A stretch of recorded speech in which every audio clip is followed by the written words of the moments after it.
JP Nadda हे उद्घाटनासाठी आले होते. राज्याचं मंत्रिमंडळ सुद्धा आले होतं. तब्बल 20 मिनिटांमध्ये 33,31,267 रुपये त्या ठिकाणी खर्च करण्यात आले. नेमकं ते हे सगळं माहिती आता समोर आलं. नाही, मला काही कानावर आलेलं आहे. आपल्या इथले डीन जे आहेत संभाजीनगर शासकीय वैद्यकीय महाविद्यालयाचे, यांच्या माध्यमातून अनेक गैरव्यवहार या ठिकाणी होत आहेत.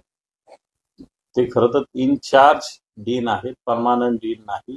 असं असताना अनेक अधिकाराचा मिसयूज, भ्रष्टाचाराचे अनेक गंभीर प्रकरणं समोर येत आहेत. रीतसर याच्याविषयी मला असं वाटतं माहिती घेऊन त्यांच्यावर कारवाई करण्याची भूमिका आम्ही निश्चित घेऊ. सरकारशी, संबंधित मंत्र्याशी या संदर्भात या डीनची आम्ही योग्य ती तक्रार करू. पालकमंत्री जवळचे असं देखील सांगितलं. जवळचं दूरचं काय, पालकमंत्री जवळचं असं म्हणजे पालकमंत्री थोडी, असं जर चुकीचं कृत्य केलं तर मला नाही वाटत पालकमंत्री त्यांना सांभाळेल. अभी बस हुआ ना यार, मेरा मुंह भागना यार ना